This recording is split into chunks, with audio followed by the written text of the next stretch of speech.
I'm supposed to be going. I'm 101 years old, and I'm not supposed to be alive. But God let me here for a purpose. I had an experience. I have never met anyone that had the same. We had a neighborhood barber shop, so I went over to get a haircut, and about 3 o'clock in the afternoon, and the barber was cutting my hair, and one barber said to the other one, said, "Hurry up and finish up on that kid's hair, and let's go down on the railroad tracks and see if we can shoot some niggers." We opened the windows so we could hang out and look, and it smelled a terrible smell. Did they burn bodies? We opened the first crate and looked down, and there were the bodies of 3 black men. We shut the lid down real quick and proceeded to go over to the next crate, which is much larger, and opened it, and there was at least 4 bodies in that crate. They were all just piled in there. That night, just about dusk, up on Reservoir Hill, which was just south of the house, there's a great big cross burning. And all these people up there it was a Klan, is what they were, because we could see them from our house. And they was burning this cross, and we could hear people crying and screaming.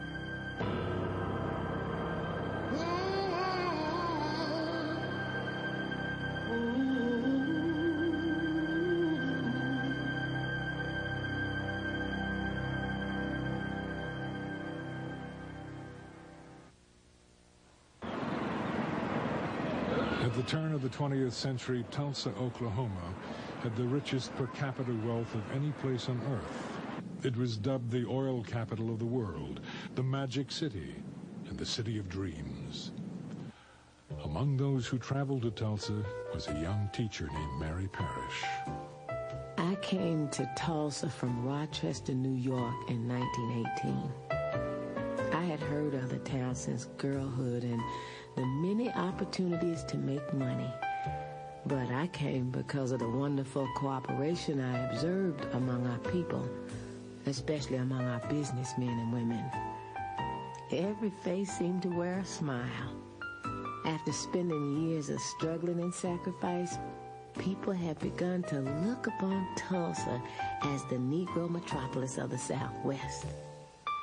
Going north to Archer Street for 2 or more blocks, one could see nothing but Negro businesses. Going east, you would behold Greenwood Avenue, the Negroes' Wall Street. There were homes of beauty and splendor, and the schools and churches were well attended. It was a city within a city, and some malicious newspapers took pride in referring to it as Little Africa. The readings from that time that were racist, inspired by racists, from the National Guard to the Klan controlling the legislature, when he spoke of blacks were to pull themselves up by the bootstraps. And they did.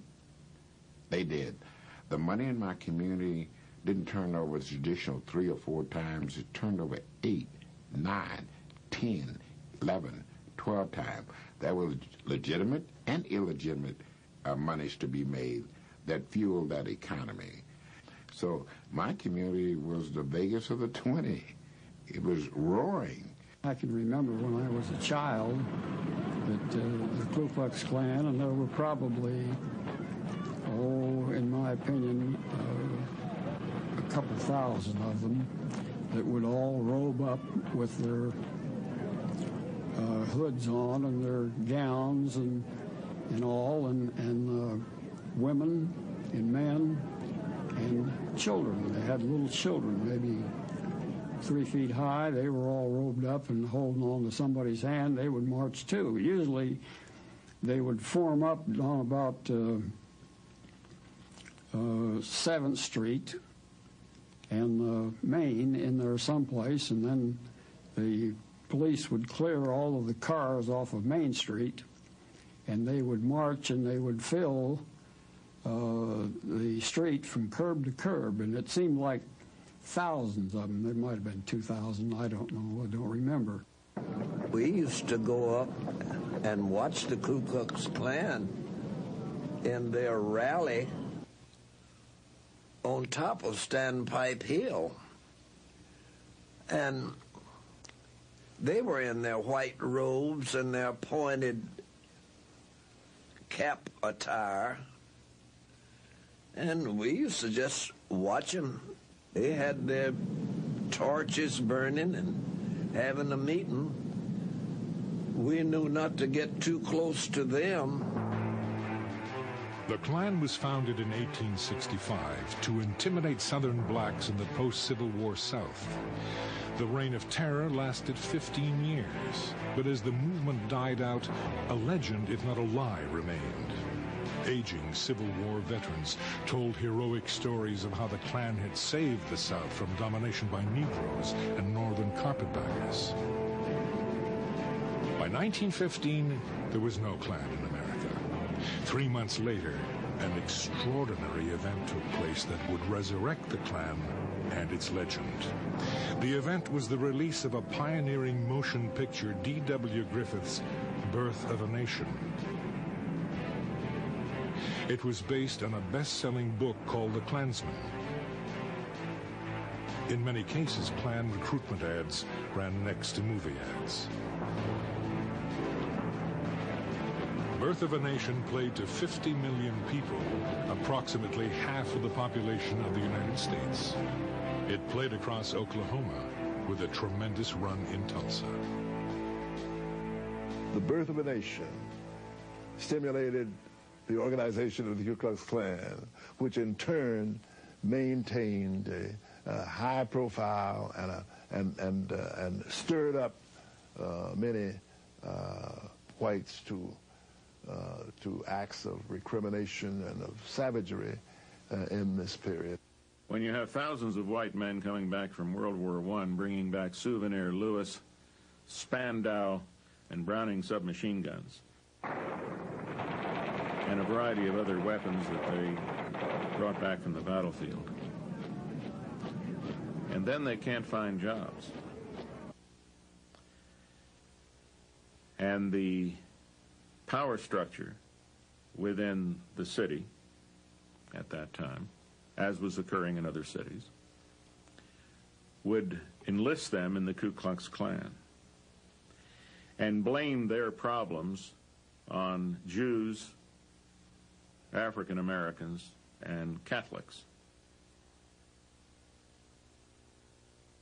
It was a simple answer to a complex problem for simple people. Meanwhile, they could stand in downtown Tulsa and look at the mansions in Little Africa, in the Black Wall Street, and seethe.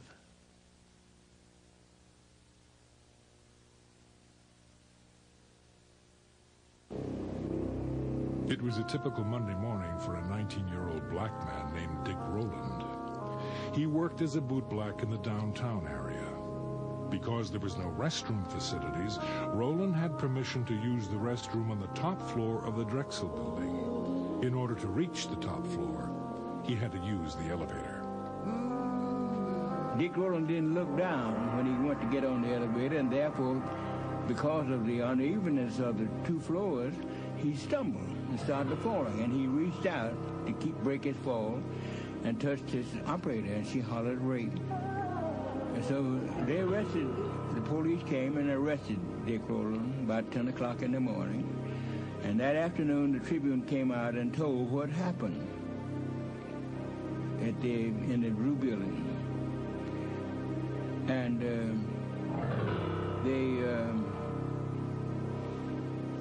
after they told what was going to happen, then they said, it looks like there will be a lynching in Tulsa tonight.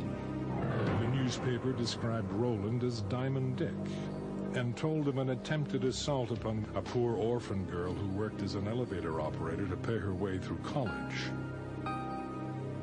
The article said that she had scratches on her hands and face. In fact, she was not an orphan. She had deserted her husband in Kansas City and had been served with divorce papers in Tulsa 2 months before.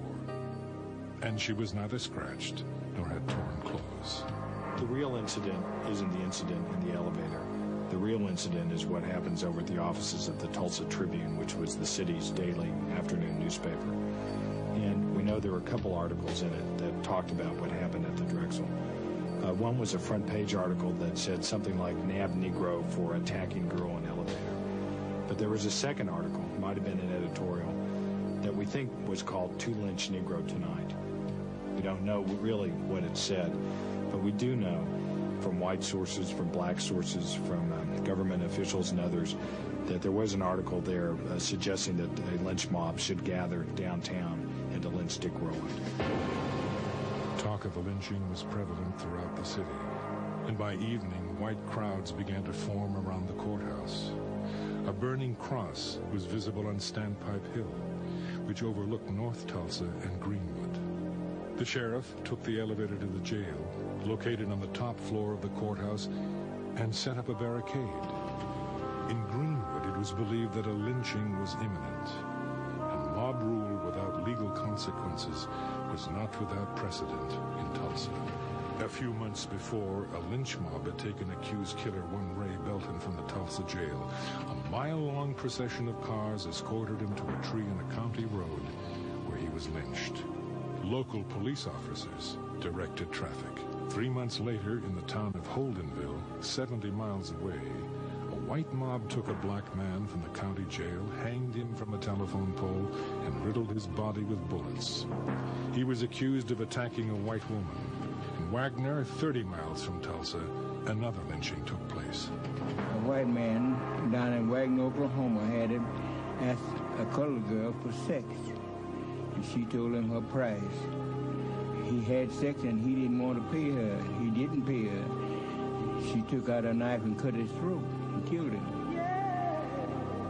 So they arrested her, they lynched her, and then they drug her body up and down Main Street of Wagner, Oklahoma. And the Negroes in the community had decided there will not be a lynching in Tulsa, Oklahoma.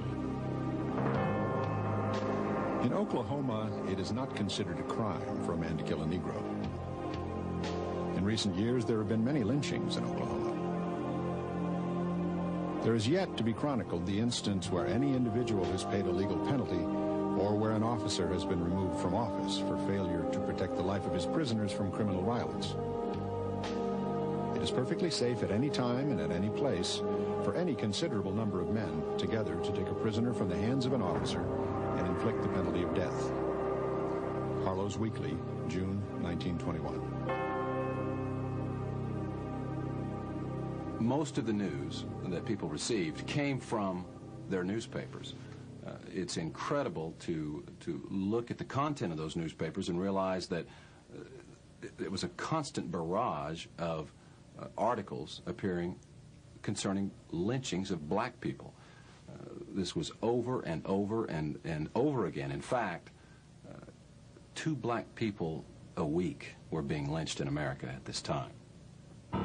The evening being a pleasant one, my little girl had not retired but was watching the people from the window. Occasionally she would call to me, "Mother, look at the cars full of people." I would reply, "Baby, do not disturb me when I read." Finally she said, "Mother, I see men with guns." Then I ran to the window and looked out. There, I saw many people gathered in little squads, talking excitedly. Going downstairs to the street, I was told of the threatened lynching and that some of our group were going to give added protection to the boy. I am told that this little bunch of black men marched up to the jail where there were already over 500 white men gathered, and that this number would soon swell to over 1,000. Someone fired a stray shot, and to use the expression of General Grant, all hell broke loose.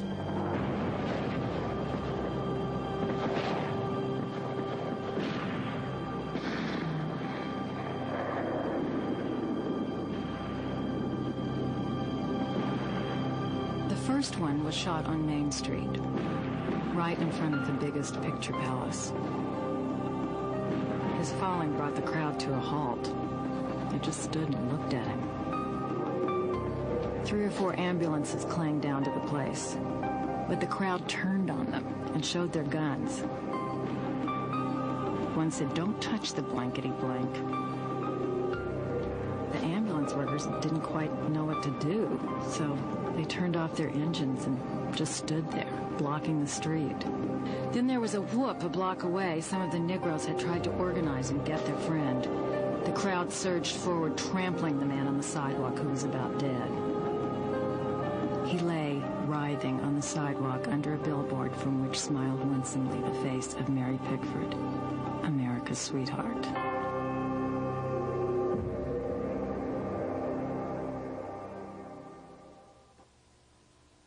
The atmosphere was festive as the police department commissioned 500 special deputies.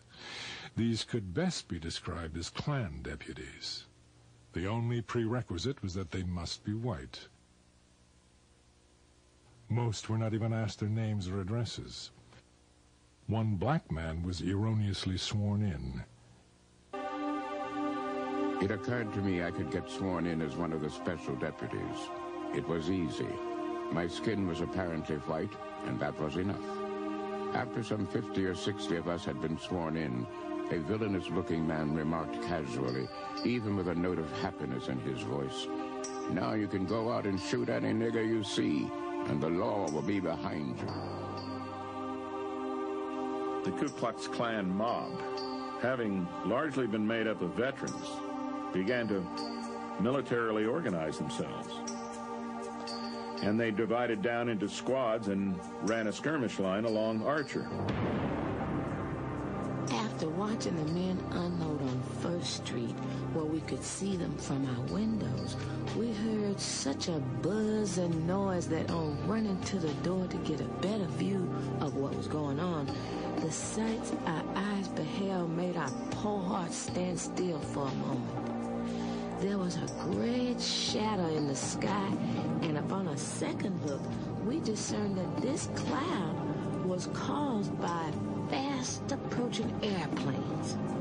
It then dawned upon us that the enemy had organized in the night and was invading our district, the same as the Germans invaded France and Belgium. Looking south out of the window of what then was the Woods building, we saw carloads of men with rifles unloading up near First Street. Then the truth dawned upon us that our men were fighting in vain to hold their dear Greenwood, Mary Parish.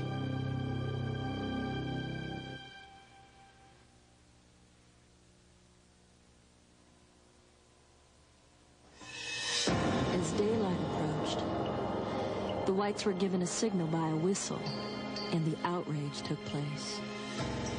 All of this happened while innocent Negroes were slumbering and did not have the least idea they would fall victims to such brutality. At the sound of another whistle, more than a dozen aeroplanes went up and began to drop turpentine balls on the Negro residences, while 5,000 whites with machine guns and other deadly weapons fired in all directions. Negro men, women, and children began making haste to flee to safety, but to no avail, as they were met on all sides with volleys of shot. They were killed in great numbers as they ran, trying to flee to safety. Torchlights were used to burn up the Negro settlement, and in the meantime, they used large trucks loading up pianos, Victrolas, and other articles that were left in the Negro homes. A.H.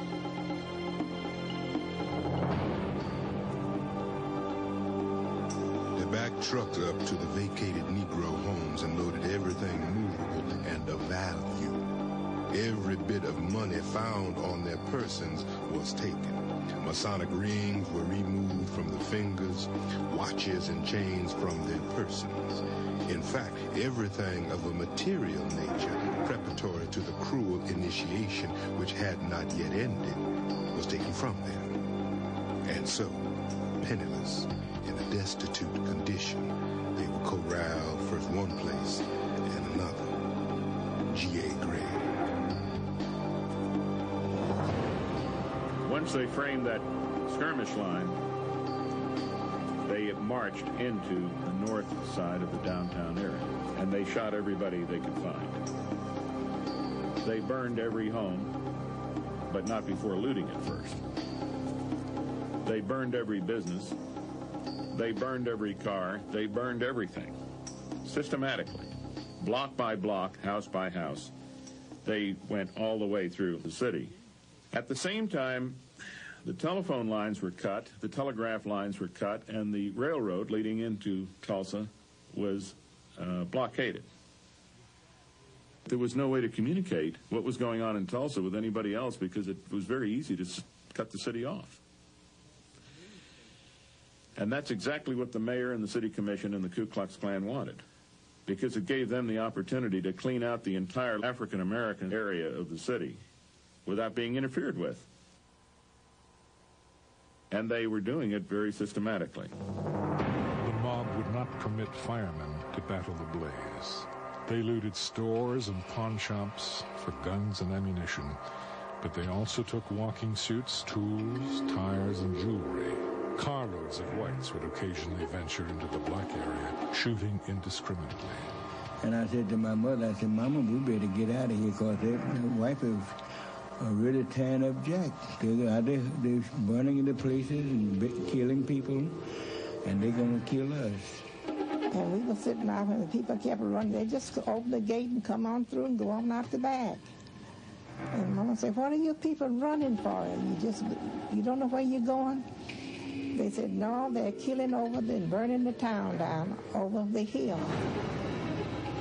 The technique varied with different groups in the mob, but the general procedure was to go up to a door and put a gun against the lock and blow it off.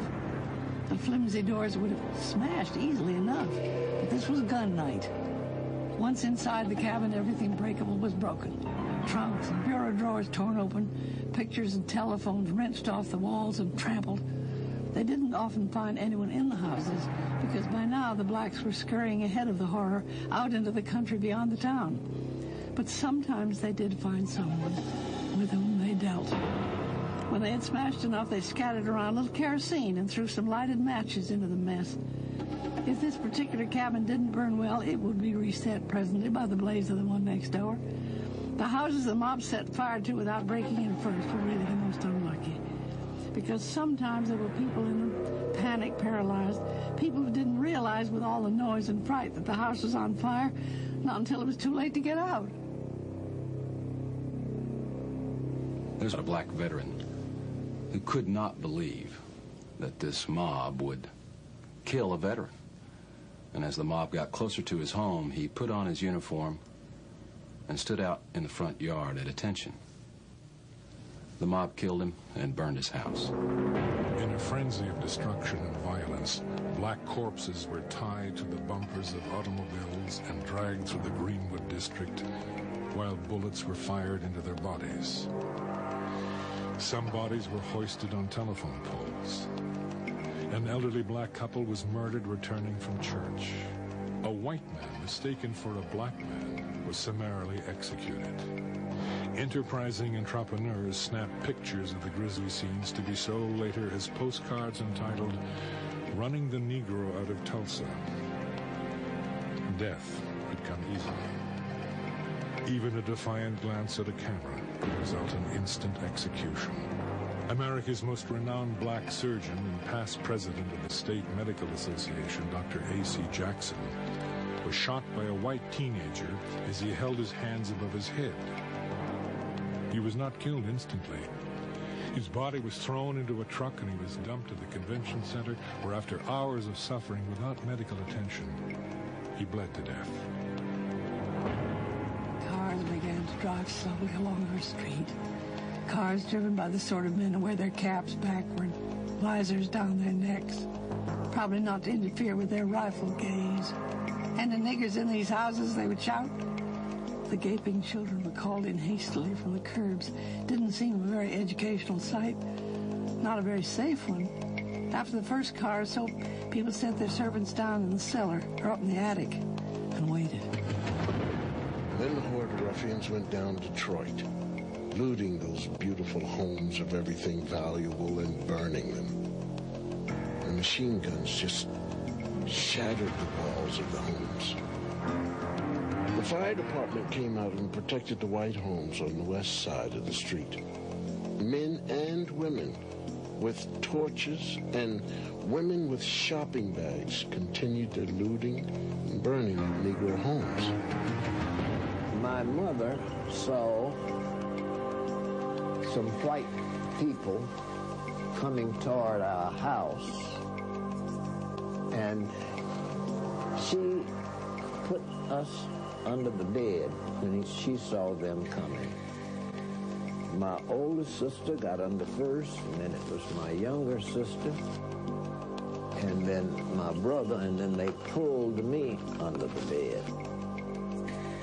Now, by this time, the people were coming in. They had torches in their hands. We could see their feet from under the bed. And one stepped on my finger. And as I went to scream, my sister put her hand over my mouth. I don't know today as to what would have happened had they heard us under the bed. But they came in and they set the curtains on fire, set our house on fire, and then went out the door. And my mother got us from under the bed. I will always remember that on this day I live. There was the son of a cook in our street. Around 9 o'clock, the man he worked for came and asked for Hattie. He was in a car with some other men. It seemed that the boy thought he ought to get to his job. Before he knew it, he'd been caught in the fighting around the railroad tracks and crawled under a freight car to hide. Someone went in after him and shot him with a pistol. Now that things were quieting down a little, he was lying in the town hall where the militia were assembling the blacks. But his employer was afraid he wouldn't live many more hours. If Hattie wanted to see the boy, he said, he would take her down and look out for her. But she was afraid to go. You couldn't blame her, really. Some of the house Negroes who had allowed themselves to be put in those wandering cars and escorted to the safety of the town hall had been shot at as they drove through the streets. It wasn't the ride an old woman wanted to undertake, even to see her boy alive. The boy's boss understood. He went back himself and got a doctor and stayed with the boy till he died.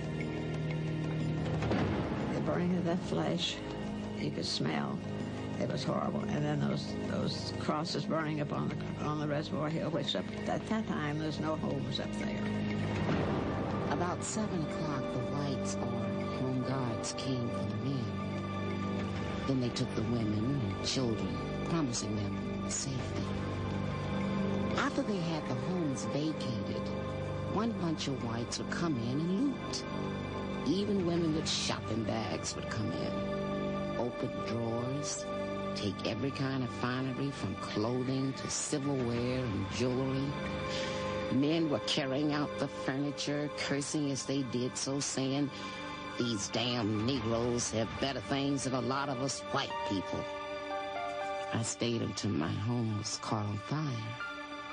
Then I ran to the hillside where there were throngs of white people, women, men and children, even babies, watching and taking snapshots of the proceedings of the mob. Some remarked that the city ought to be sued for selling them damn niggers' property so close to the city. One woman noticed the First Baptist Church, which is a beautiful structure located near a white residential district, And she said, "Yonder is a nigger church. Why ain't they burning it?" The reply was, "It's in a white district."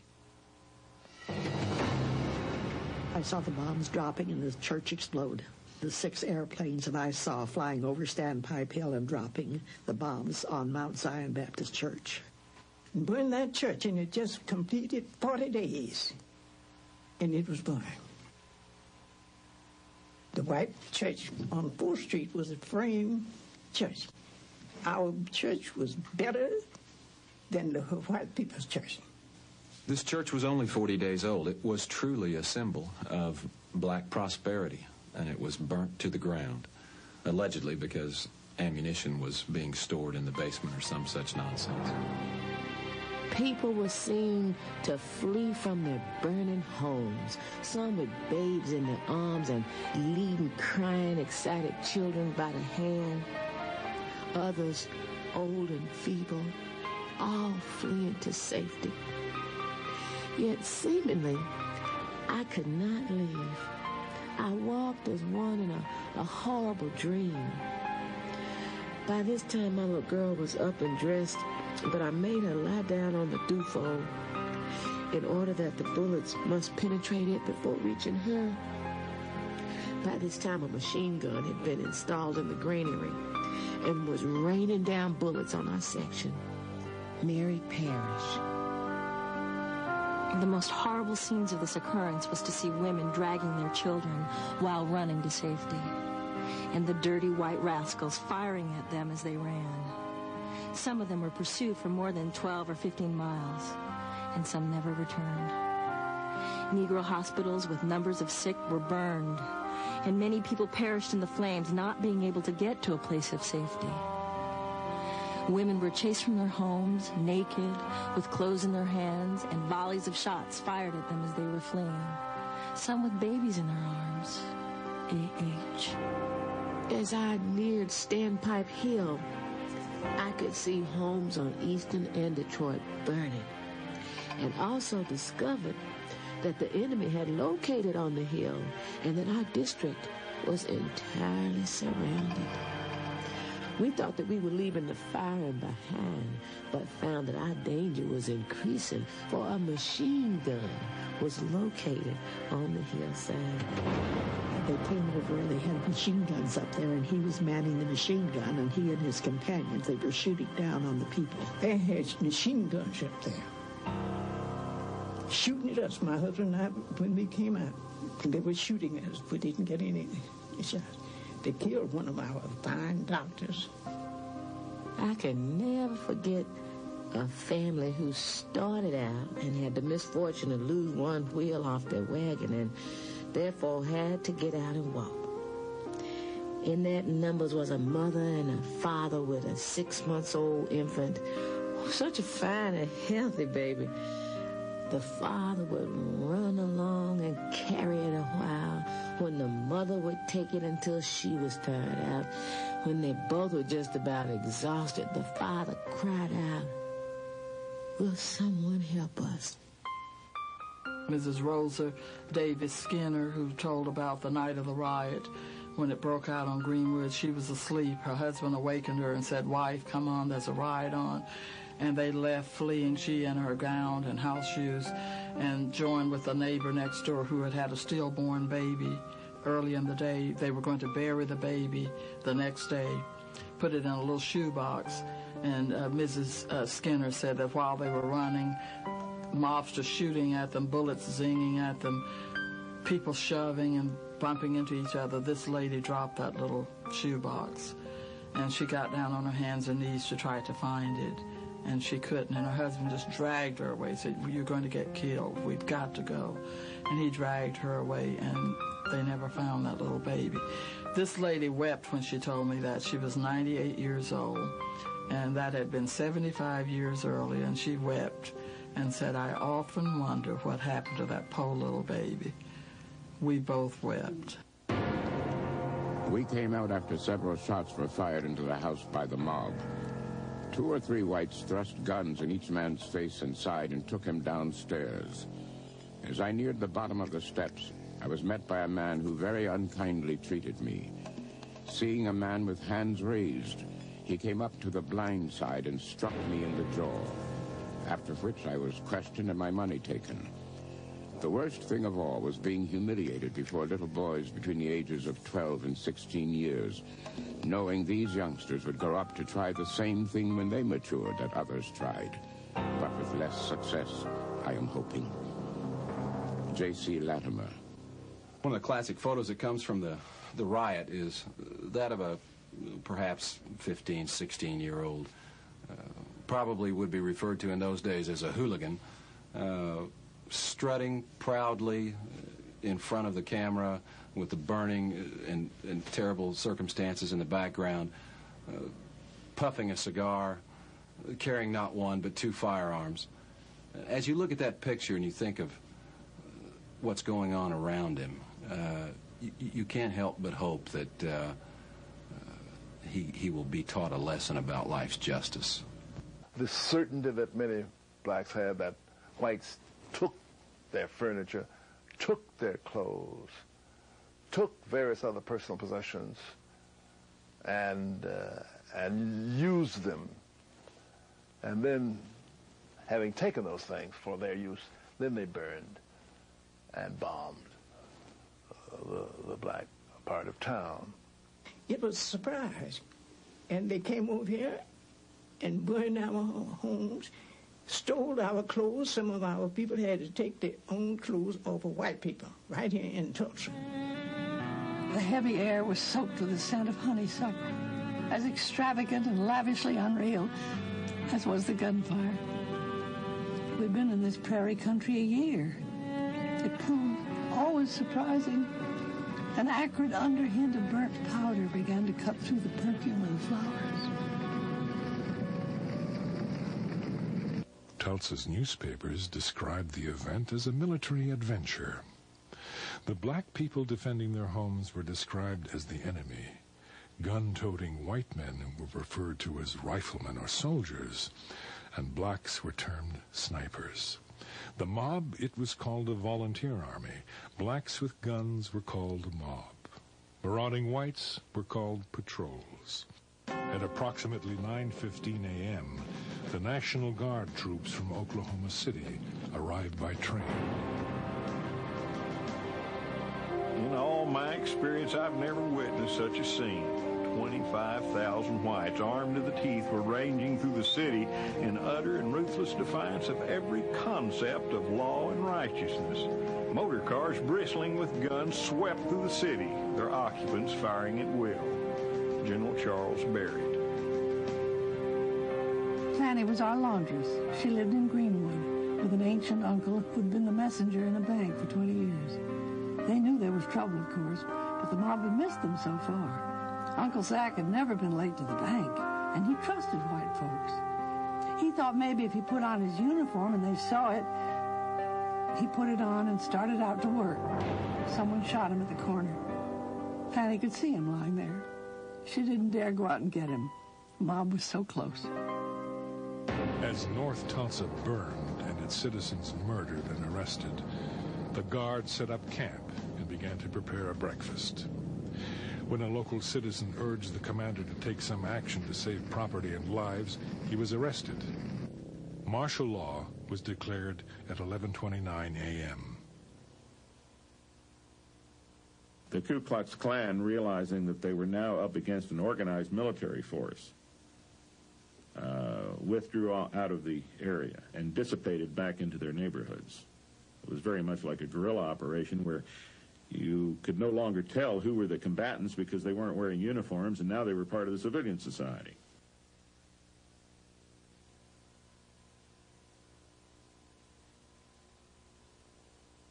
Detention areas were set up at a local park, the convention center, and the baseball park. Every African American had to fill out and carry an identification card, which had to be signed by a white employer and approved by a local official. If approved, the prisoner was given a ribbon that he or she had to wear.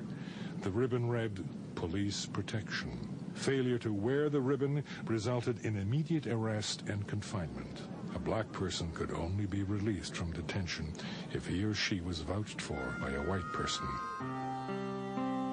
About 11 o'clock, they took my invalid mother supposedly to the convention halls for safety. Upon entering the convention hall, I failed to find my mother, so I went in search of her. I found my mother at North Methodist Church. I tried to get a pass to send her away, but failed to get one. She remained unconscious for 2 weeks and passed away. I feel that this damnable affair has ruined us all. Carrie Kinlaw. We hadn't heard from my father. And although I was 6 years old, I remember quite well the anxiety that all of us felt. Where's my daddy? Where's my husband, mother would say, and so forth. And so we had a period of agonizing waiting, and that was an awful, awful experience. And it was several days, I don't know how many, in the absence of telephones and radios and that sort of thing. We didn't know. We had no way of finding out. And so after what seemed to have been an endless period of time, we received a letter from my father saying that he was all right. He told us that he had been in detention at Convention Hall, and that he had nothing except what he had on his back. The prisoners, mostly women and children and the elderly, were marched through the streets with their hands above their heads. The stress, heat, and exertion resulted in the rise of premature births. Before the day was over, every black person in the city was killed, wounded, arrested, or placed in confinement.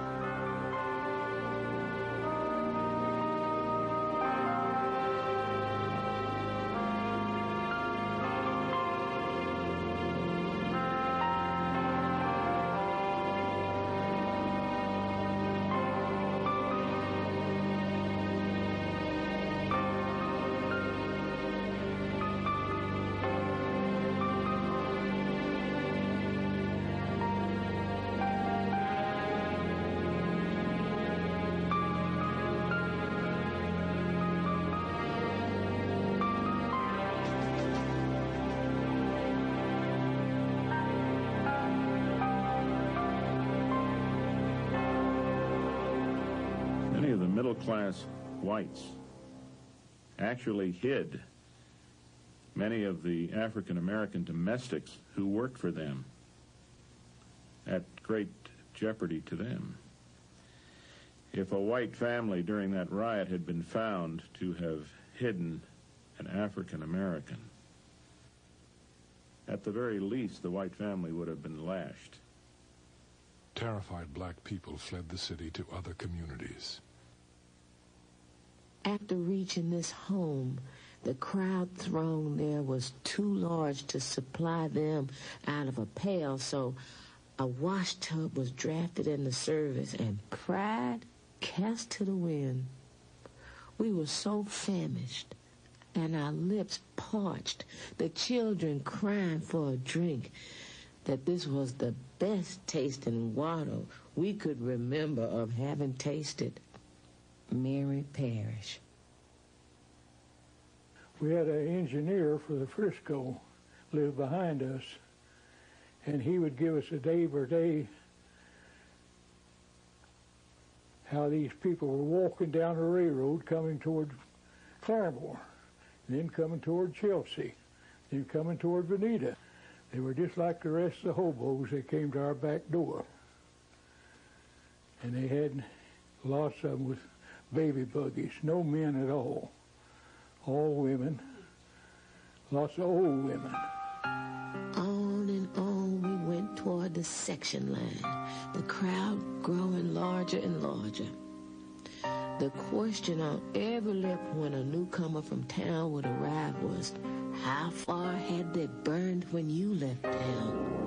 After we had gone several miles, we began to see automobile loads of men with guns going east ahead of us. We wondered where they were going, but we were not destined to wander for long, for as we neared the aviation fields, we saw their destination. The planes were out of the sheds, all in readiness for flying, and these men with high-powered rifles were getting into them.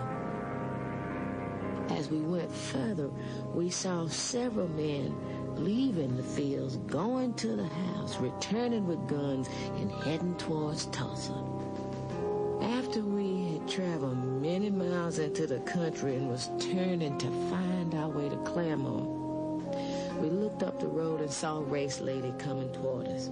My lady friend and I went to meet her. She advised us not to try to pass through a little adjoining town.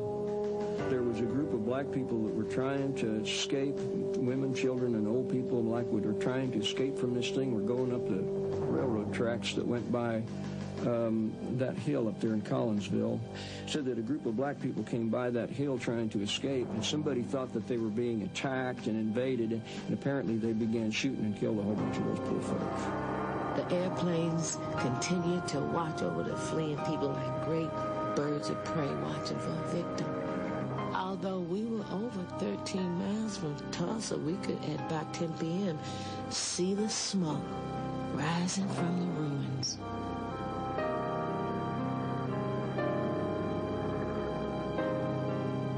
The next morning, we were informed that Greenwood had been burned. It was then that I shed my first tears. A truck arrived for us about 9 o'clock, and we started for Tulsa. We did not enter through our section, but we were brought through the white section. Can you imagine the humiliation of coming in like that, with many doors thrown open, watching you pass? Some with pity, and others with smiles. And when a bunch of the colored folks that they were marching down Elgin,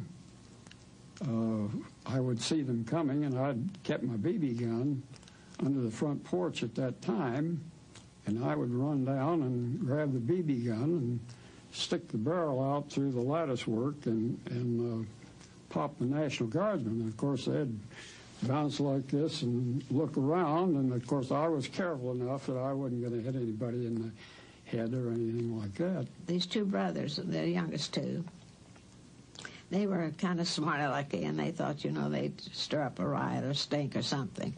And I can remember standing behind them and crying when my dad just hauled off and backhanded one of them in the back of the head because he was going to take a gun. And he wasn't going to shoot at the people. He was going to shoot up in the air. And I remember my crying and begging him not to do it. And my dad, was telling him he wasn't going to do that to those people. They was only trying to get away themselves. Soon we reached the Black District, which was so beautiful and prosperous looking when we left. There we found to be piles of bricks, ashes, and twisted iron representing years of toil and savings. We were horror-stricken, but could not shed a tear. At that hour, we mistrusted every person having a white face or blue eyes.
Which he had built a crate on the back to carry the greyhounds in. and he took that crate off when he left the greyhounds, wherever it was. He left them at some kennel or other, and just had a plain pickup truck. And the police saw his truck, and they told him to haul bodies, dead bodies, to wherever they were taking them. I don't know where they took them. And I saw these 2 truckloads of bodies, dead bodies. They were Negroes with their arms and legs sticking out, you know, through the slats. And it frightened me so, but I kept thinking of them in terms of dolls. On the top of the very, very top of the pile of bodies was a little boy just about my age, and his head flipped over like that. And he looked at me, his mouth was open, and he was in brown pants and a blue shirt, and just looked like he'd been frightened to death. And so I screamed that. Jesse came in, but by that time the 2 trucks had passed on. After black Tulsans were incarcerated, curiosity seekers, looters, and souvenir hunters casually strolled through the smoldering ruins. Well, I had a friend, a girlfriend, and one day after the riot had subsided, or possibly was still, they were still protecting and giving the colored people sanctuary. Well, she came out and she had a package of spearmint gum, Wrigley spearmint gum, and perhaps there were 40 or 50 packages of gum in the little square box, about so square and maybe 2 inches deep, and she was passing the gum out to all the kids in the neighborhood. And of course we asked, where did you get it? And she said, oh, Daddy got it over in Niggertown, which was a clear indication that white people looted the colored people over in the Greenwood area. When they doubted about it, of course, we didn't think anything about it. We just took the gum and chewed it. Martial law was less than benevolent. Field Order Number 3 prohibited the holding of funerals at churches. But in reality, this prohibition pertained to black funerals only. White funerals went on as usual. Overnight, these people had nothing. And they had to start over again. A person who had office and clients or patients or customers had nothing. And the people that were his clients and of their clients and patients and customers had nothing. And so it was extremely difficult for them to get on their feet. It was pathetic when you think about it. Out of all of our 7 years, that's when I said, my husband and I lost more than anybody in North Tulsa because we lost 7 years of our earning in one night. And we had altogether 10 different business places for rent. Today I'm paying rent.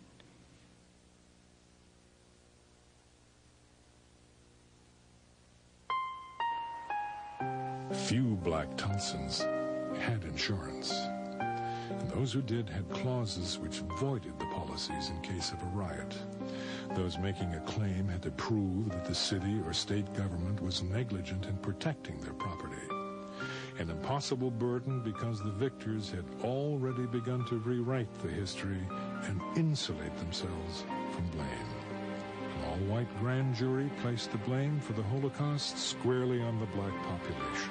Also blaming the black population was Tulsa's white churches, the Chamber of Commerce, and of course Tulsa's white newspapers.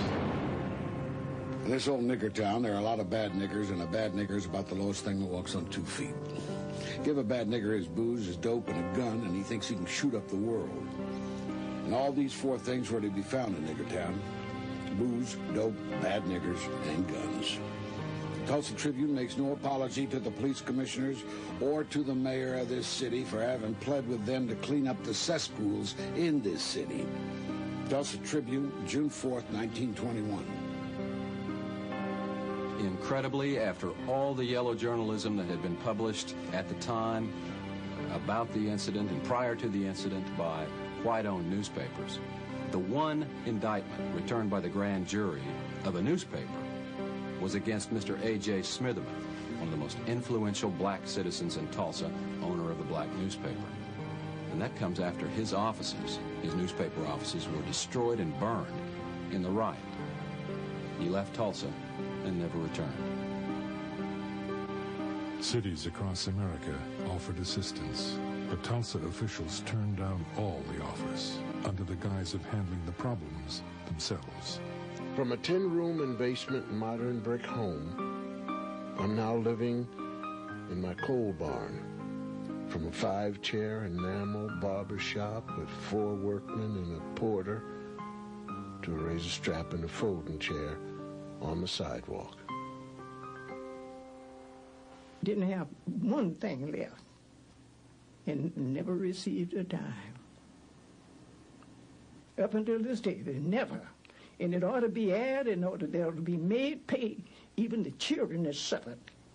Our children have suffered because their parents lost everything they had, and the children weren't able to get along, and they were doing fine. The Red Cross took donations and performed an admirable job with little help from government officials. Returning to the Red Cross headquarters, I found rows of women, men, and children waiting their turn to receive clothing, such as was obtainable.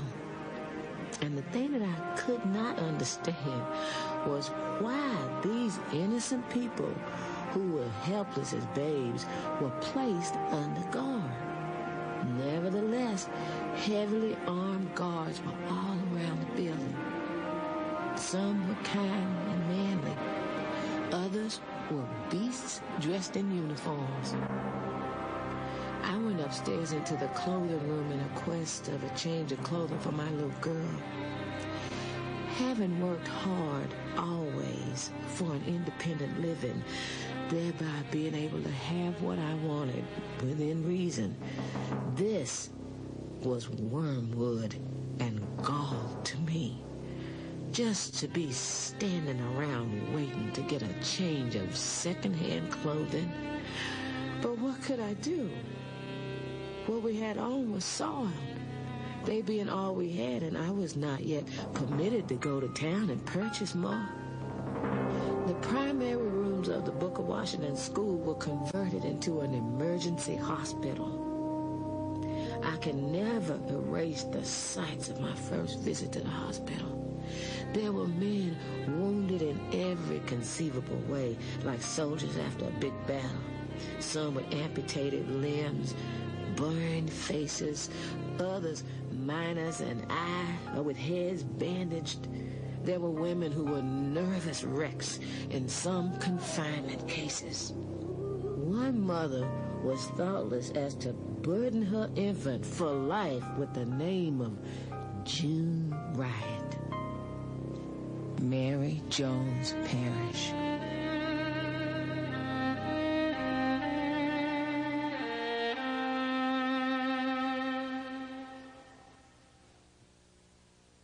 $1,400 claims were made by black citizens for their losses during this riot. Not one, not a single claim was ever paid any of these black citizens for their losses. But there was a claim paid to a white store owner for his loss of guns and ammunition that was used by white rioters. Now you have to ask yourself, what's wrong with this picture? Many humorous instances might be cited of claims presented by innocent bystanders for the payment of doctor bills.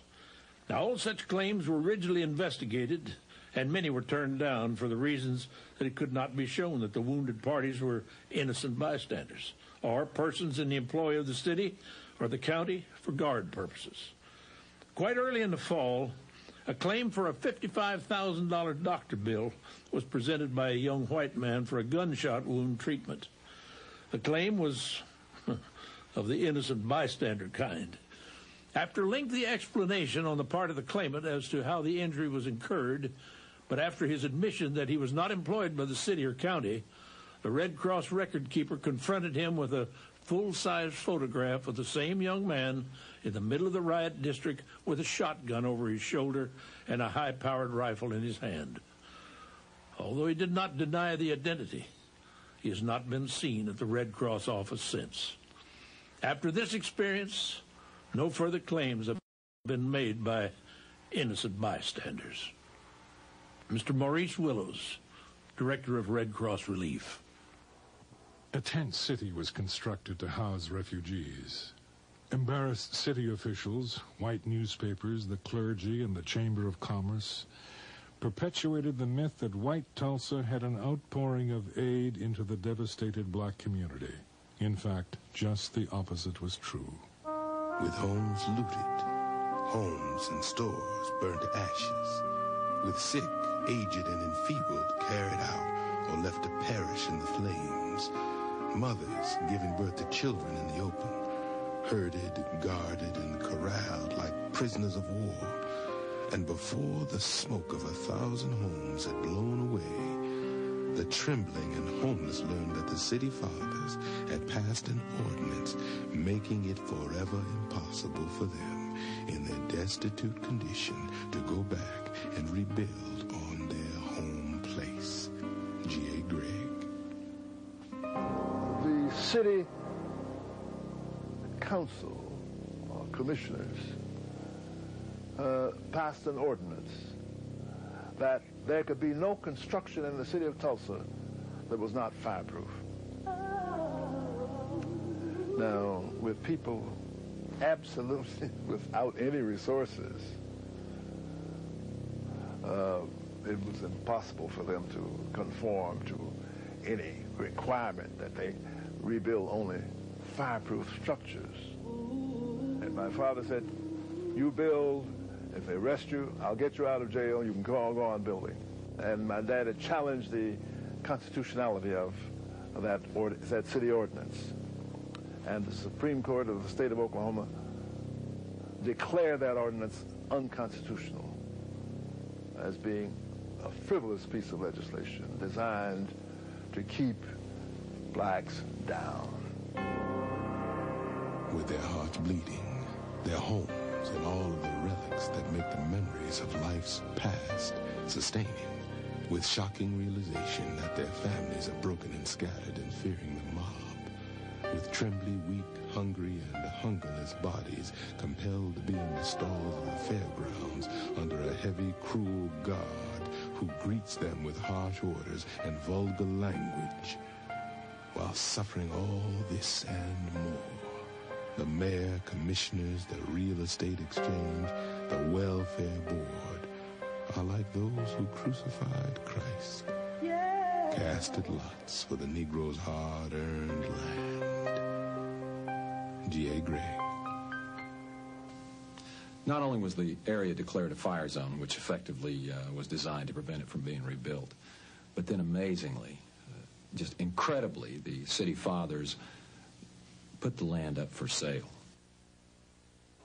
Through the Reconstruction Committee appointed by the mayor and city commissioners June 14th, Tulsa extends a welcoming hand to wholesale houses and industrial plants, which are to be located on the trackage property in Little Africa, swept by fire, and which is now within the city fire limits, restricted to the erection of fire-resisting buildings. The committee also expressed a sentiment in favor of using a part of the burned area for a Union Station whenever such a project is ready for consideration by the railroads entering Tulsa. Tulsa World, June 15th, 1921. In order to help people get in touch with their loved ones who were anxious to hear from them, Mr. Theo Bowman, the Oklahoma Sun, succeeded in getting out a little daily paper. Each day he would publish these lists. Each day people sat under the tent and watched for these lists as well as the lists of dead in the big dailies. The dead were so quickly disposed of on that night and day until it was impossible to ever get an exact record of the dead and wounded. A cousin and I decided to go visit somebody, and we passed down by the cemetery there at 11th and Lewis, the old Oak Lawn Cemetery. As we went down the 11th Street, we we saw a bunch of men working, digging a pit, evidently, and we noticed a bunch of wooden crates lying around. So we were very curious about it, so we went in to have a look. And we walked up to the first crate, and we were unnoticed by the men. And we opened the first crate, looked down, and there were the bodies of 3 black men. We shut the lid down real quick and proceeded to go over to the next crate, which is much larger, and opened it, and there was at least 4 bodies in that crate. They were all just piled in there. And by that time, the men noticed us and ran us out. The Red Cross estimated that 300 people were killed. The official death toll was placed at 36. Terrified witnesses told of bodies being disposed of at city incinerators, the Arkansas River, and local strip mining pits. When one witness was asked about the difference between the Red Cross totals and the city's official count, the reply was, there is no statute of limitations on murder. I had a friend of mine named Bill Wilbanks, who at that time was a captain in the Tulsa Police Department. And he called me and he said, would you come down to the police academy? I'd like to show you something. And I said, sure. And I dropped down to the police academy, and he was cleaning out some files. And underneath the bottom drawer were several pieces of paper that were clipped together with a rusty paper clip. With the rusted paper clip rusted to the paper, the papers had not been separated in years. What you had was a description of casualties that were what we later refer to as KIAs. And there were 300 plus on these 6 pieces of paper. There is absolutely no question in my mind that of all of the horrible race riots we've had in this country, Watts, 1968, Detroit, 1942, none of them have even approached the casualty levels of Tulsa of 1921. There was definitely a cover-up or a suppression of the material. For example, the article, the inflammatory article, "To Lynch Negro Tonight," has vanished, disappeared. It's not in the Oklahoma Historical Society. It's not in the newspaper archives. In the microfilming of the Tulsa Tribune records, it's been excised and can't be found. Now, some people would and have said down through the years, why research this? Why bring it up? It can do no good. And in fact, there has been some threats of real danger and possible harm to those who would explore the situation and would look at it again. I'm not so sure that in many minds, black and white, that the cover-up was helpful in gaining some equilibrium. Whites need to be comforted that they had done no wrong. Blacks need to be comforted that no new wrong could happen to them. So, but those two things companioning themselves created this conspiracy of silence. 1,200 homes were destroyed. Another 320 were looted. Over 4,000 people were left homeless, and over 1,000 spent the harsh winter in tents. No one was ever imprisoned for his or her actions. Charges against Dick Rowland were dismissed. No one knows what happened to him or the elevator operator.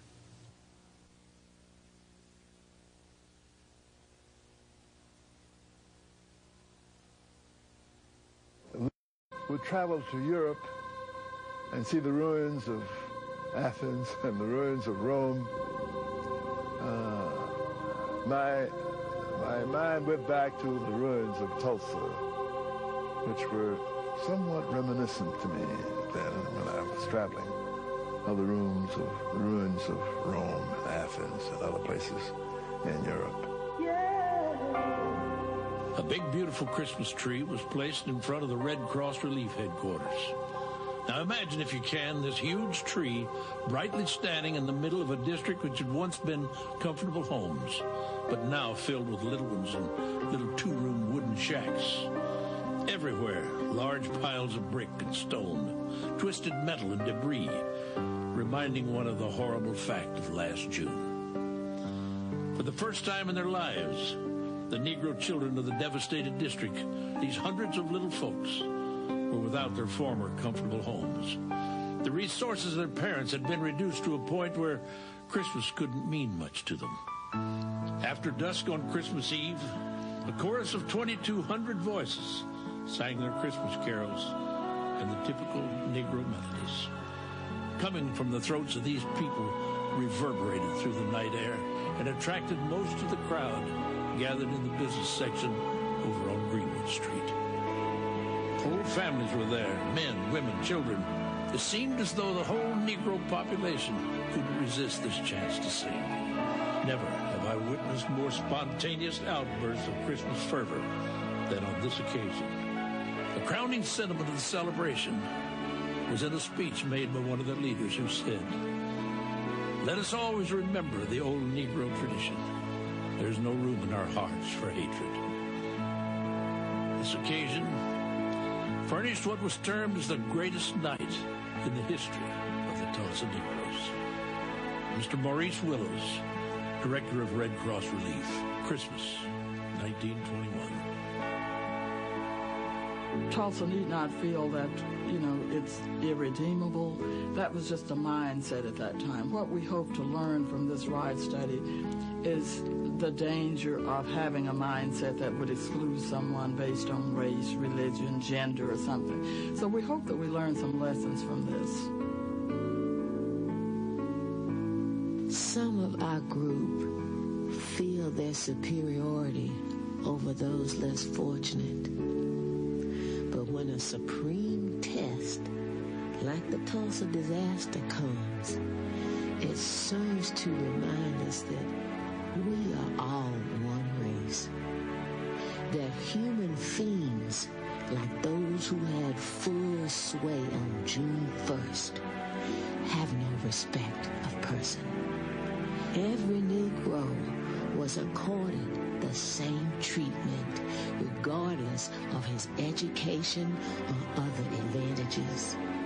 A Negro was a Negro on that day and was forced to march for blocks with his hands up that day. It should teach us to remember that we cannot rise higher than our weakest brother. My name is Mary Parrish.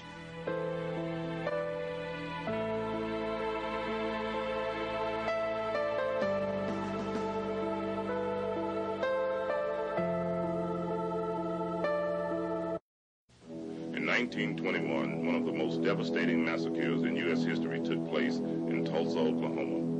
The 1921 Tulsa race riots. The black community of North Tulsa, called Black Wall Street, or as whites called it, Little Africa, was completely burned to the ground in a mere 12-hour period. Over 1,300 businesses and homes were destroyed and completely ruined. 10,000 people were left homeless in the night.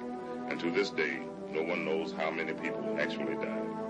Accounts range from 500 to 1,500 men, women, and children, both black and white. This senseless massacre of human life was very carefully covered up by high city officials. When Black Wall Street was destroyed, a major black economic movement that would have affected all black communities in America was crushed and completely halted. Black Wall Street was the most prosperous and most thriving black community in America during these times. It defined the word nepotism to its ultimate form. These highly organized blacks worked together in the same manner the Jews, Japanese, and Iranians worked together in this day and time. Black Wall Street was so prosperous that white oil men would come across to the black community to borrow large sums of cash in order to keep their businesses afloat.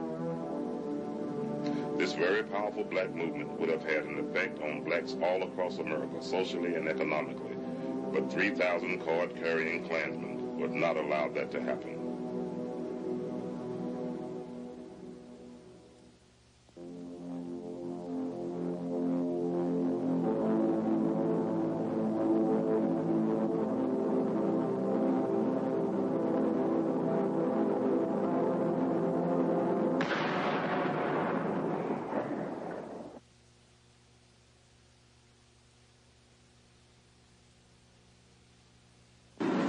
What you're about to witness will astound you.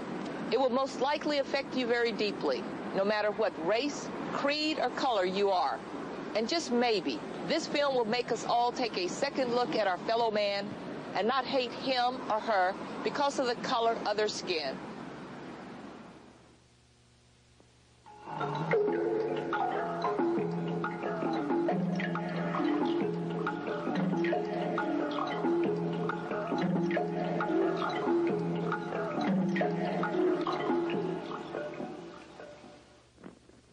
This is an actual account of the worst race riot in United States history. It's not a pretty story, and it's not being told for its shock value or to reopen old wounds. This material is presented because it happened 70 years ago to another generation whose story is pertinent to this contemporary generation. The true facts were completely covered up and kept from the American public. The date was June the 2nd, 1921. The place, Tulsa, Oklahoma. After the bombing, the Tulsa World headline read, "Dead, estimated at 100. City quiet."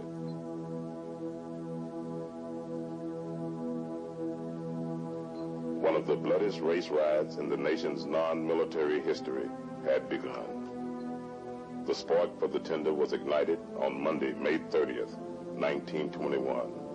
Here's the story.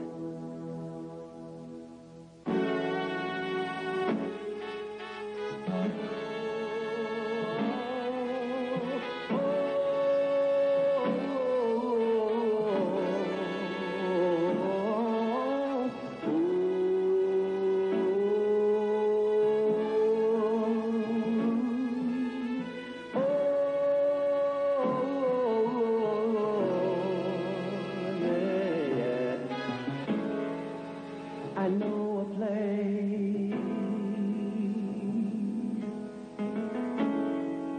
that was sure to go.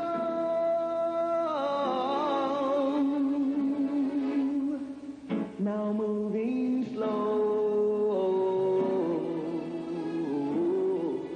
nowhere to go. We had it all, we took the fall, fought for every righteous cause for our life.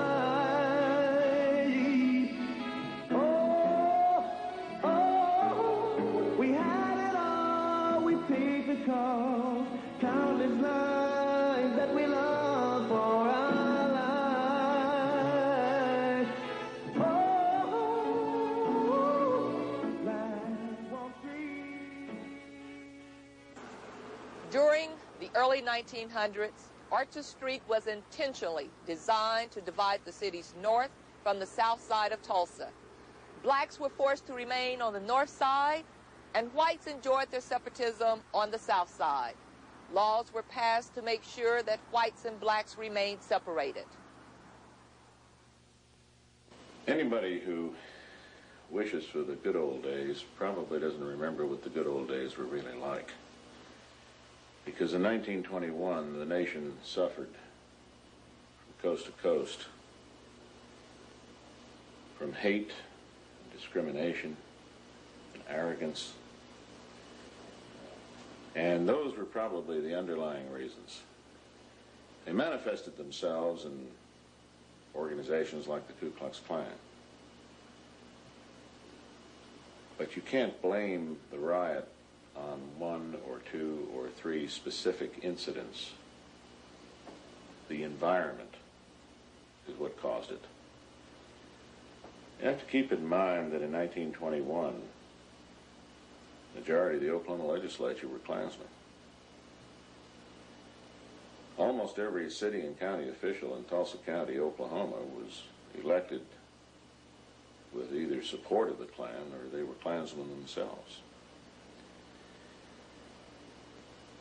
In those days, the Klan would have parades in downtown Tulsa, wearing their white sheets and their pointy little hats to fit their pointy little heads, that would last 4 to 5 hours in length. Now visualize the number of people that were involved in a parade that would last 4 to 5 hours. And all these people came from Tulsa. When you had a parade in Tulsa, a lot of people come in from other counties.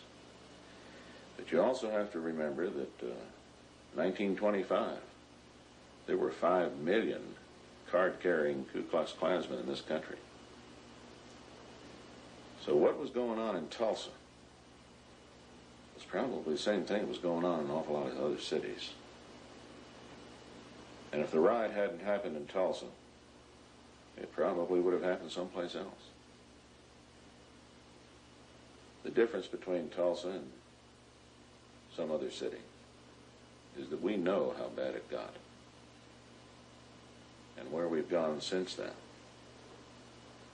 has been a mark of our progress.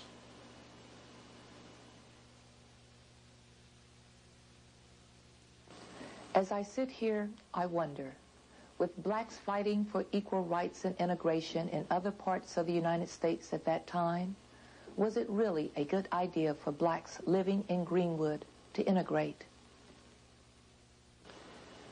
But what happened by 1921 was not so much what happened on the black side, but what happened on the white side of the city. Because you had a lot of veterans coming back from Belleau Wood and Chateau Thierry and the Argonne Forest, and they couldn't find jobs. And a lot of these were white, uneducated, lower economic class folks. And when they came back to Tulsa, the Klan milked that resentment that they held for those black, prosperous businessmen. And the Klan did the same to them that the Nazis did in Germany in 1933. As a matter of fact, it's kind of interesting. You can make an analogy here that is historically profound.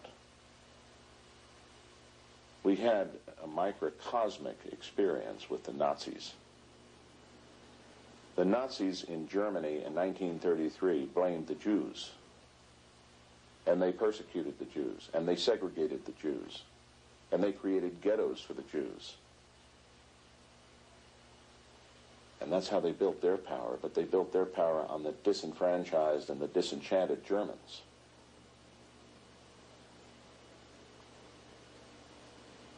Well, the Nazis took over an entire country. The Ku Klux Klan, in this case,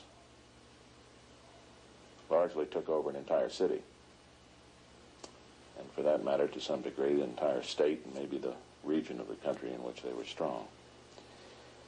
But they played on the hate and the fear and the envy and the jealousy of many of these whites who had felt that the country owed them something because they had fought in World War I. And here you have blacks who possibly didn't fight in World War I and were very prosperous.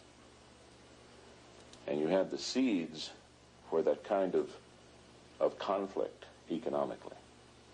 Now, socially, you had a different situation. Oklahoma is a very unique state in the sense that it's the only state in the Union that was settled the way it was. This was Indian territory. It wasn't even a southern state in the Civil War. For that matter, it wasn't even a northern state. It was a state that was fought over by both sides. In fact, there were 69 battles fought in Oklahoma, largely between northern and southern Indians. But when the state was settled, it was settled by land runs. Benjamin Harrison opened up chunks of the state, and people just ran over this land and plotted out their portions. Now, why is that significant in terms of the riot? It's significant because an awful lot of those folks that made those land runs were Southerners whose farms and lands and plantations had been burned by Sherman and the Union Army when they went through the South. They had no homes left, so they came west. And when they made those land runs, they brought in Southern culture with them. As a result, what you have here in Oklahoma is a microcosm of the United States. The northern half of the state is more metropolitan, in fact, politically, more Republican. The northern half of the state was settled by farmers from Kansas, which was largely Union territory. The southern half of the state was largely settled by folks from the South, Louisiana, Arkansas, Texas. And the state pretty much splits that way in terms of politics and economics and social development. But when you add that extra economic jealousy and envy to it, the Ku Klux Klan had a breeding ground. And that's the reason they were able to hold parades that lasted 4 to 5 hours at a shot. There were an awful lot of people that were more than willing to hate blacks because they represented something they wished they had. Little Africa was possibly the most prosperous area that blacks have ever collectively developed any place in the world. Oklahoma was regarded as one of the cleanest states in the nation and cherished its reputation as being called God's country, or the Bible Belt of America. Nothing could be further from the truth. Well, as I first stated, my husband predicted this that Sunday night at church. Them days we had BTUs. They about cut them out now, and we don't have no BTU. But he made a public statement and told them that this was going to happen. But we didn't know. We hadn't seen no sign. But after church and after we went home, several men, young men and stuff, you know, they get all shook up and everything. We had a good, dear policeman at that time, we called him Barney Cleaver, Uncle Barney. He was down there trying to corral them because the trouble was arising, and we didn't even know that, with this black man and this white woman. And they down there showing out down to police station and all, and he was riding this big old horse, and he was telling them, you know, it wasn't going to be none of that. But they had guns and everything, and some of them come clear out as far as Latimer Street. That's where we lived. And running by there, men, get your guns. Get your guns. Blood's running on Greenwood like water. My husband said, that's just a lie. That's what he said, excuse the word. But he told me, he said, don't get disturbed about that. Said, they running along with them guns and shooting and going on. And said, in the morning when they need them, they're not going to have no ammunition, and the white folks not going to let them have it. They won't give them nothing. So that's the way it started off with us. Well, naturally, women always get excited. And but we didn't have any children then, and my husband, he was consolation for me. He's the one who saw the vision. I didn't see it, but he knew he had seen something coming. So he told me, said, Rosa, this is it. Send them, said, those men that's clowning. Said they won't have a bullet to shoot in the morning, and white people won't let them have none. So we went on to bed. And he said, you go to bed, I'm going down here and see what they're doing. He ran down on Greenwood. Come back, said, they ain't doing nothing, just clowning. He talked about them down there with their guns in their hand. And policemen was trying to corral them. So he said, well, we'll go to bed. He said, but no telling what's going to happen. So we did. And he woke me up about daylight that morning. He said, we got to get up and go. The white people had put a machine gun on that big hill right up there and pointed down on all of us down in here. and they was shooting like this, the barrel of gun that way. One man that walked and sold vegetables every day, I can't think of his name now, he was shot up there just a block from our house. What you see here is the very famous Mount Zion Baptist Church, a congregation that survived the 1921 riots and managed to rebuild on the exact same location where it was bombed and completely destroyed exactly 70 years ago. In 1921, a man's word was his bond. You measured the masculinity of a man by how much he kept his word. The congregation of the Mount Zion Baptist Church sticks in my mind because the year before the riot, the black congregation took out a 20-year mortgage and built this brand new church. And the Klan burned it to the ground. But instead of running out on their mortgage, instead of telling the bank, you're just going to have to take your losses, that congregation took out another 20-year mortgage and paid off both mortgages simultaneously. That's character.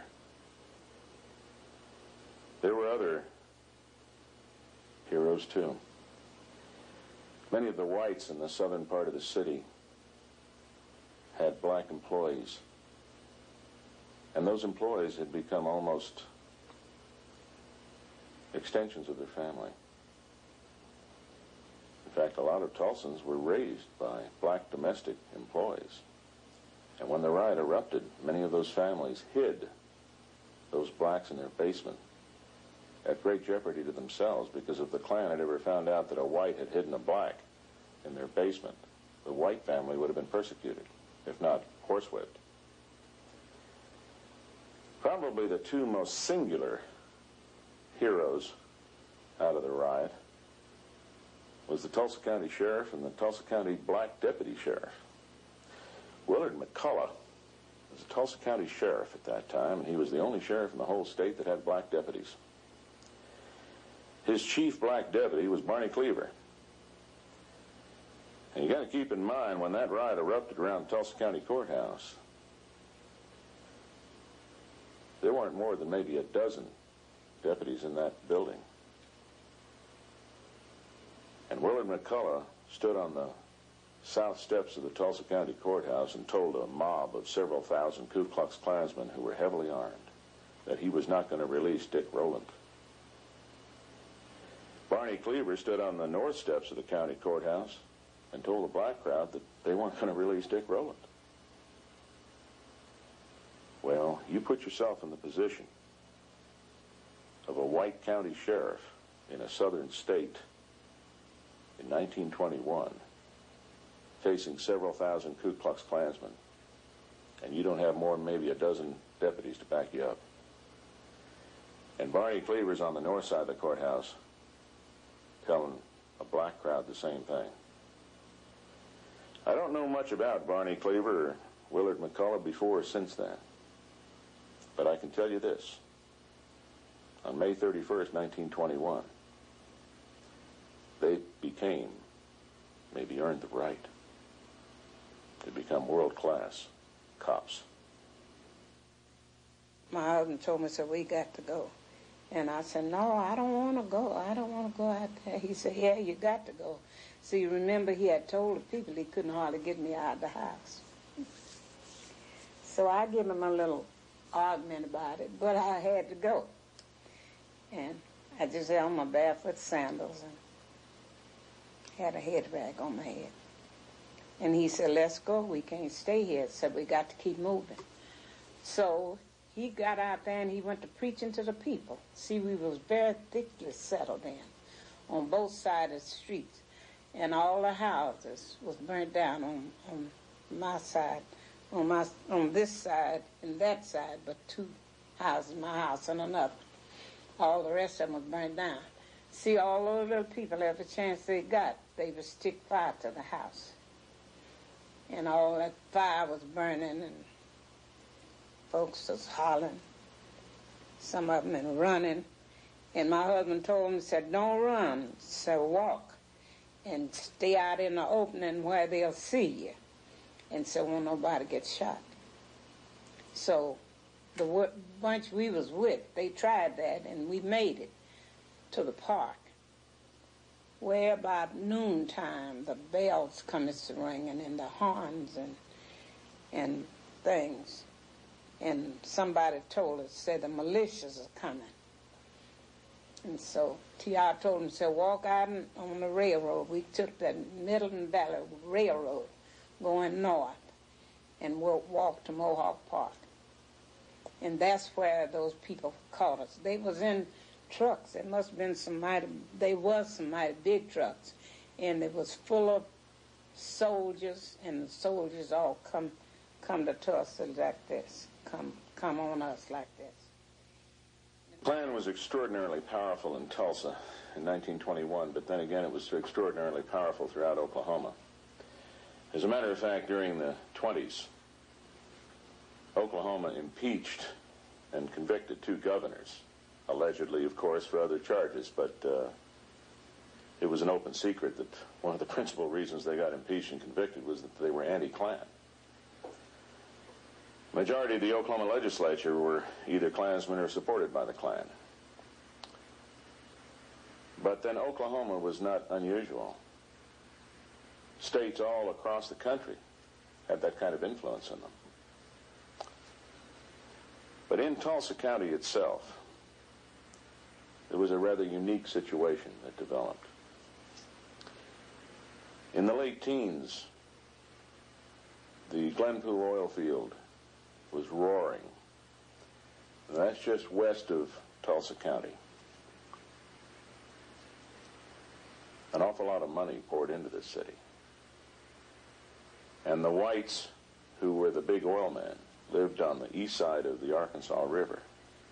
The roughnecks who worked the rigs lived on the west side. Well, there wasn't enough housing on the west side, so a lot of the roughnecks would come over to the east side and live in rooming houses on 12-hour shifts. A lot of people said that was due to the housing shortage. To a great degree, it had to do with the working cycle of a roughneck on a rig. Because roughnecks worked 12-hour shifts on rigs. The point here is that a lot of the money that poured into Tulsa, that helped build Tulsa into the beautiful city it became, was also poured into the Ku Klux Klan. And the Klan became extraordinarily well financed. With that sound financing that they received from those oil men who were sympathetic to the Klan and who were, in fact, effectively manipulating the lower white economic classes to their own benefit,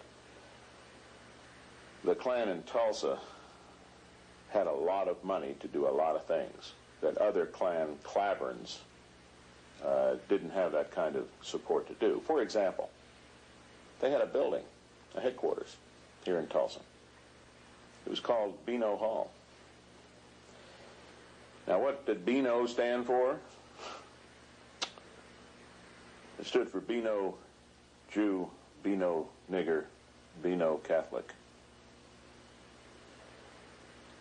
I think it's ironic that Beano Hall eventually evolved into a pig barn before it was finally torn down. The Ku Klux Klan was real big on providing character guidance, attitude adjustment, and behavior modification on anybody they disagreed with. Not only including blacks, but whites who they regarded as violating their standards. It wasn't uncommon for a white person, for example, who might have been going out on his wife,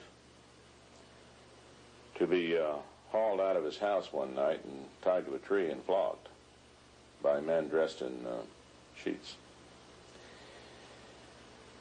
Many blacks, however, were lynched. They were lynched by such organizations as not only the Ku Klux Klan, but the Knights of the White Camellia. There were all kinds of super secret little organizations that were self-appointed vigilantes. As a matter of fact, the Justice Department itself created the American Protective League during World War I and made it function under the FBI, which at that time was not the FBI we know today. It was a politicized FBI. But the American Protective League was largely an organization of volunteer civilian white men designed to ferret out any individuals of Germanic descent in Tulsa County and watch them to see if they conducted any espionage or pro-Kaiser activities during World War I. The American Protective League was formally disbanded after World War I, but that will give you an idea of the kind of mentality that existed then. But to address your question, yes, there were lynchings. And to give you an example, several weeks before the Tulsa riot, in Wagner, which is a small town east of Tulsa, a black man had been arrested on a minor charge and incarcerated in the Wagner County Jail. And that night, the sheriff, or the guard or deputy, whoever was responsible for the jail, conveniently went out to get a sandwich, just as a crowd of people dressed in white robes entered the jail, took the man out, put a noose around his neck, wrapped the other end of the rope around the bumper of a Model T Ford, and dragged him down the middle of Wagner Main Street. And that sort of thing didn't just happen in Oklahoma. That sort of thing happened across the country. And there were many lynchings before the riot, and I'm sorry to say there were many lynchings after the riot. But there weren't any lynchings in Tulsa County after the riot that I'm aware of. The men come throwing away the guns, old in the trash. Every time I think about them men throwing them guns away, I laugh about it. As bad as it was, they was just throwing them away. They didn't want them white men to see them with no guns. So they about 3 or 4 trucks of them, all them soldiers, they fell out there. So we're not going to hurt you, we're not going to hurt you. And the men just throw them guns away and everything. Well, the next order they got was to bring some food out there, because we had left home without eating. And the first thing they brought out was just bare boxes of milk and loaves of bread. And my husband got in line like he had some children. He got us 2 loaves and 2 quarts of milk. I've been telling everybody I didn't like sweet milk, but I drank sweet milk. I drank sweet milk that morning with all these. And later on in the evening, they brought us another snack. Pork and beans was in the bunch, you might imagine. And then they got us word, all the women and children, they wanted to see us at a certain place. And we filled up there. They took all the women and children to this big place. I still can't remember where they took us. I know it was something like a fairground or something, a great big stadium. And I got scared there. I thought maybe they was going to put the men over there by themselves, which they did. But I thought they was going to kill them all. The interesting thing that happened during the riot was that the riot lasted almost all night of May 31st, 1921, and into the early morning hours of June 1st, 1921, before law enforcement authorities were able to get anything under control.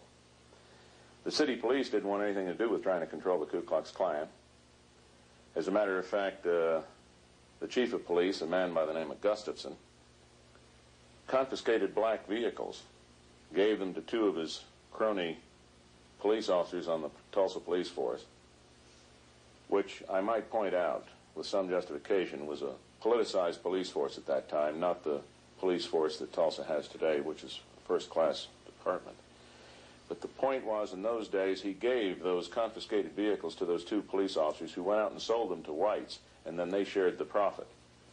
Chief Gustafson was later indicted for this and removed from public office in June of 1921. But there were many other indictments, too.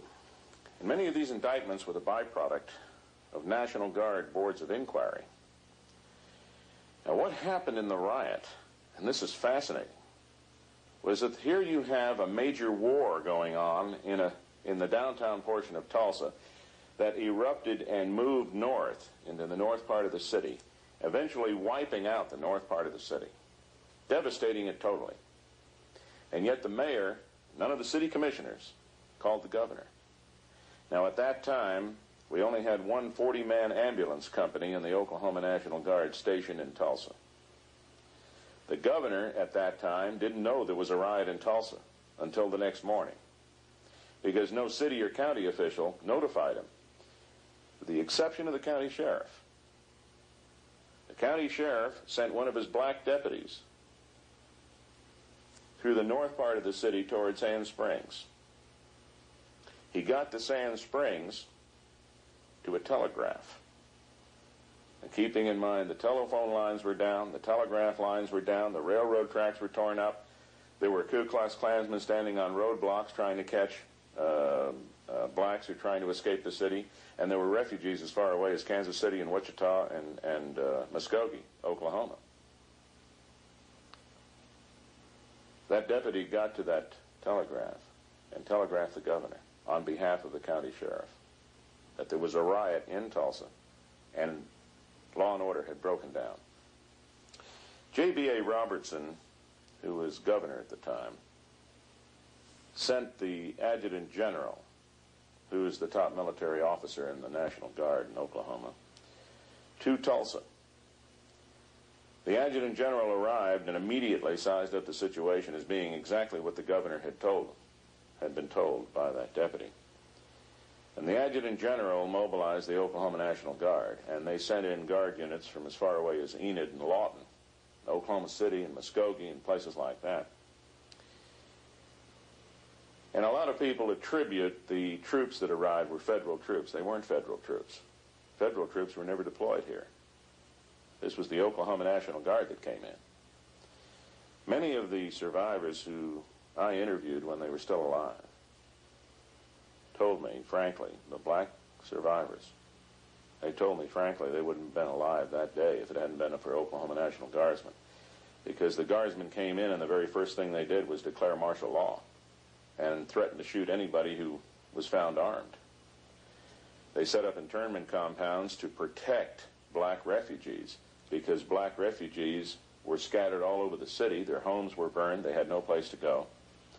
And so they set up internment compounds around the city in various parks and places like this. But the next morning, the different white people was out there calling for their Negroes. They maids and butlers and things. Because my husband he stood in good with his man. He worked at a rooming house. I'd said a rooming house. That they called it then a sporting house. But that's where he worked. And the man he worked for it was the Ardmore Rooms on First Street where he worked. Well, that man, the owner of it, he come out there calling for T.R. Davis. And when he found T.R., then him and T.R. come over there where I was and got me. And we went on home. So, but I didn't tell you, one of my husband's best friends was killed that day while we was in that rush. See, he told him not to run and don't get in close places because they would just shoot in that bunch. This fellow was named Willie Lockett. He and my husband were great friends. And T.R. said to him, so where are you going, Willie? He said, I don't know, man, so I'm just going. And he was on a horse, and they said this was one of their favorite horses of the Lockett family. So T.R. told him to be careful and stay out in the open. But he was killed that day. Every single insurance company that had a policy covering any kind of damage to homes or commercial businesses or industry cut and ran on their insurance policy because a riot wasn't included. The federal government and the state governments didn't have programs in place to compensate citizens for being the victims of a breakdown of law and order. So effectively, the citizens who lived in Little Africa took the entire loss. The problem was that when we're talking entire loss, we're talking everything. There was no FDIC then. They might have had their money in a bank, and if the bank was burned and the money stolen, there was no way to recoup it. Jewelry stores in Little Africa were stripped clean. Furniture was taken out of homes. Everything was gone. And the homes were burned to the ground. So when we're talking about refugees, we're talking about refugees that had nothing left except what they carried on their back. Yes, was a good friend of mine. She and her husband gave birth to a little baby that night, and you know, I guess they didn't have nothing to put it in because there wasn't no conveniences. They put it in a shoebox, newborn baby. But some people, you know, some people that day, you couldn't stop them from running. We had to walk because that was our safest way. But these people was running, and seemed as though that they set this box down where this baby was, and to rest because people got awfully tired, and they couldn't find it. It was stillborn, already dead. But they didn't want to throw it away. They wanted to take it home and then have the funeral. But they didn't get to. And there was so many things that taken place that day. Now we lost our best doctor the next morning. But they told me that he stood somewhere there in one of those buildings down by where that little 3 Cardinal place is on Greenwood. You know, it's a ruined house on that side, and you know, something like that on this side, and in the brickyard. Well, they said he stood along there, and he just mowed quite a few of them down. There were witnesses that an airplane crossed the black community by air and something was thrown out of it. There were explosions. The problem is that you don't have a cause and effect direct relationship, because Tulsa was piped by natural gas in those days, as it is today. And many of the homes were already burning. So from a more precise perspective, there isn't hard proof that a plane came over the black community and dropped bombs on the black community. However, there have been a couple of things we've been able to establish. There was a plane over the black community. There were things thrown out of it. There are some interesting conclusions you can reach from some of the available evidence. First, it wasn't a government plane. There were only about a half dozen planes in the state at that time that belonged to the government. There was no Air Force then. The Air National Guard didn't exist. And there were about a half a dozen biplanes at Fort Sill. None of them took off the ground during this period. But this was the period of barnstormers. It wasn't uncommon for a pilot who learned how to fly in World War I to have a biplane and to fly around the country and do tricks at state fairs and maybe take somebody up for a couple of dollars. That, in all likelihood, was what happened then.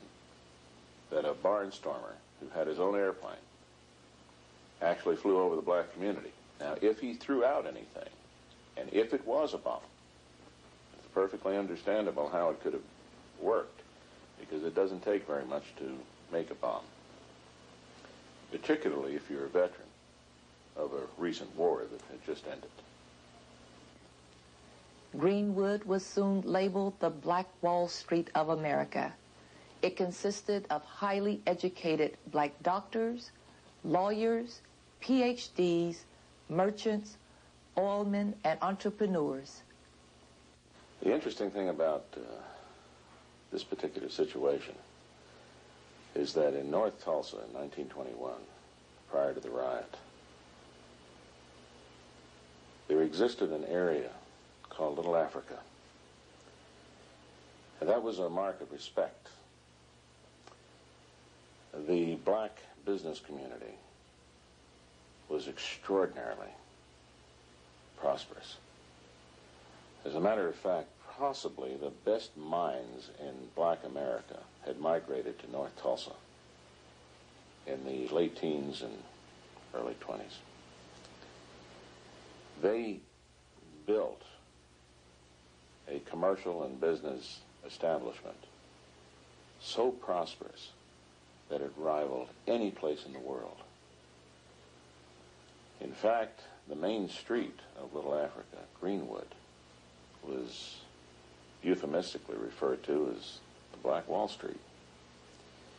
They were millionaires that lived there, and some of the architecture of some of the old homes in North Tulsa today represent that particular period.